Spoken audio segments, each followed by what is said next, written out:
Expliquons les notions suivantes. Effet de levier, liquidité, solvabilité, risque systémique. Prenons un exemple.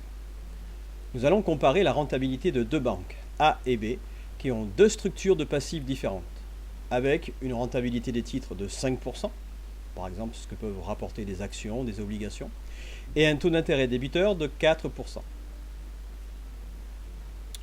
Les deux banques ont à leur actif des titres donc d'une valeur de 100 $, mais elles ont un passif différent.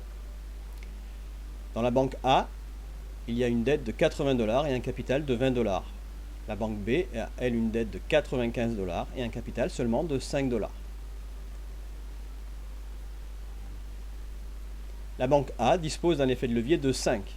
En effet, si l'on compare la valeur de ses titres à la valeur de son capital. Tandis que la banque B a un effet de levier, dispose d'un effet de levier de 20. Pour la banque A, la rentabilité financière des actifs est de 5% de 100, ce que lui rapportent donc ses titres, moins 4% de 80, ce qu'elle doit payer en intérêt pour son emprunt, pour sa dette. Et donc on obtient une valeur de 1,8 qui, comparée à son capital, donne une rentabilité financière de 9%. De manière identique pour la banque B, on obtient une rentabilité financière du capital de 24%.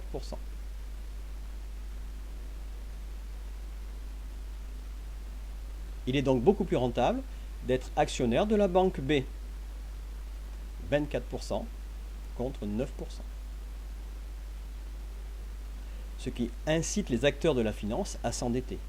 Les banques, les organismes de placement collectif, les fonds de pension, les fonds spéculatifs. Mais, problème. Par exemple, si la valeur des actifs des banques diminue de 10 $ dans notre exemple, voire l'éclatement de la bulle immobilière, plus la titrisation des subprimes, où effectivement les titres détenus par les banques ont perdu énormément de valeur. La banque A et la banque B ont cette fois-ci donc un actif d'une valeur de 90 $, puisque leur actif a perdu 10 $. Les dettes n'ont pas changé. Par contre, le passif, lui évidemment, comme le bilan est toujours équilibré, le capital de la banque A n'est plus que de 10 $, le capital de la banque B est lui négatif, moins 5 $. Un exemple fictif, bien entendu. Ce qui veut dire que la banque B est en situation de faillite. En effet, la banque B, on peut dire qu'elle devient insolvable, puisque la valeur de ce qu'elle détient est inférieure à la valeur de ce qu'elle doit. Vous observez, elle doit 95 $, elle n'a qu'une valeur en face de titre de 90 $. On peut observer le même problème si le taux d'intérêt augmente, si la banque doit rembourser davantage, puisque le taux d'intérêt qu'elle doit payer est plus élevé. Si la rentabilité financière des actifs de ces titres diminue. Vous pouvez vérifier cela en faisant les calculs avec un taux d'intérêt de 6% contre 4% initialement, ou avec une rentabilité financière de l'actif de 3% contre 5% initialement. Dans toutes ces situations, une banque n'est plus solvable et fait faillite.